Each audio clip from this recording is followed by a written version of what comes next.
Exit poll ഫലങ്ങൾ പുറത്തു വന്നതോടെ ദക്ഷിണേന്ത്യയിൽ വലിയ ആത്മവിശ്വാസത്തിലാണ് NDA സഖ്യം. തെലങ്കാനയിലും കർണാടകയിലും നില മെച്ചപ്പെടുത്തുമെന്നാണ് അവർ കരുതുന്നത്. ആന്ധ്രാപ്രദേശിൽ വോട്ട് ഷെയർ വർദ്ധിപ്പിക്കുമെന്ന അവകാശവും NDAക്കുണ്ട്.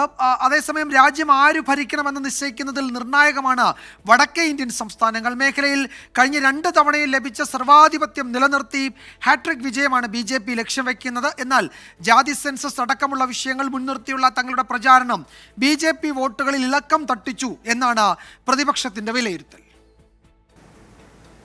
272 എന്ന മാന്ത്രിക സംഖ്യയ്ക്കപ്പുറം 400-ലേറെ സീറ്റുകളാണ് NDAയുടെ ഇത്തവണത്തെ പ്രഖ്യാപിത ലക്ഷ്യം.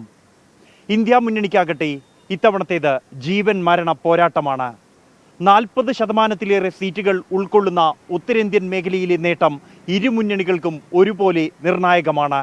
ഡൽഹി, ഉത്തർപ്രദേശ്, മധ്യപ്രദേശ്, ബീഹാർ, പഞ്ചാബ്, ജമ്മുകാശ്മീർ, ജാർഖണ്ഡ്, ഛത്തീസ്ഗഡ്, ഹരിയാന, ഉത്തരാഖണ്ഡ്, ഹിമാചൽ പ്രദേശ് എന്നീ 11 സംസ്ഥാനങ്ങൾ ഉൾപ്പെടുന്ന ഉത്തരേന്ത്യൻ മേഖലയിൽ 218 സീറ്റുകളാണുള്ളത്. ഇതിൽ 7 സംസ്ഥാനങ്ങളിലും 2019 BJP മുഴുവൻ സീറ്റുകളോ മഹാഭൂരിപക്ഷം സീറ്റുകളോ സ്വന്തമാക്കി. പുറത്തുവന്ന എക്സിറ്റ് പോൾ സർവേകൾ ആ വിജയം BJP ആവർത്തിക്കുമെന്നാണ് പ്രവചിക്കുന്നത്. ഹരിയാനയും ബീഹാറും അടക്കമുള്ള സംസ്ഥാനങ്ങളിൽ ചില സീറ്റുകൾ നഷ്ടപ്പെട്ടാലും മറ്റു സംസ്ഥാനങ്ങളിൽ അതിനെ മറികടക്കാൻ കഴിയുന്ന നേട്ടമുണ്ടാക്കാമെന്നാണ് BJP വിലയിരുത്തുന്നത്.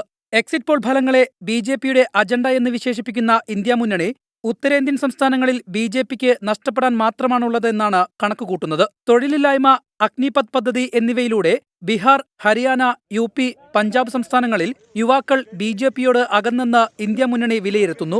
ജാതി സെൻസസ്, മഹാലക്ഷ്മി പദ്ധതി തുടങ്ങിയ പ്രകടന പത്രികാ വാഗ്ദാനങ്ങളിലൂടെ ഏറെ വോട്ടുകൾ ആകർഷിക്കാൻ കഴിഞ്ഞു എന്നാണ് ഇന്ത്യ സഖ്യം പ്രതീക്ഷ പുലർത്തുന്നത്. ഉത്തരേന്ത്യയിലെ അപ്രമാദിത്വം ലോക്സഭയിലേക്കുള്ള രാഷ്ട്രീയ പാർട്ടികളുടെ വഴി എളുപ്പമാക്കുമെന്നാണ്. ഇത്തവണയും ആധിപത്യം തുടരാൻ കഴിയുമെന്ന പ്രതീക്ഷ BJP പങ്കുവയ്ക്കുമ്പോൾ 295 എന്ന സംഖ്യ ഉയർത്തി BJPയെ അപ്രസക്തമാക്കുമെന്നാണ് ഇന്ത്യ മുന്നണി അവകാശപ്പെടുന്നത്. അച്യുതൻ, 24 ഡൽഹി. വിധി ദിനത്തിൽ 24 മാജിക് ജൂൺ 4 ചൊവ്വാഴ്ച രാവിലെ 5 മണി മുതൽ 24-ൽ.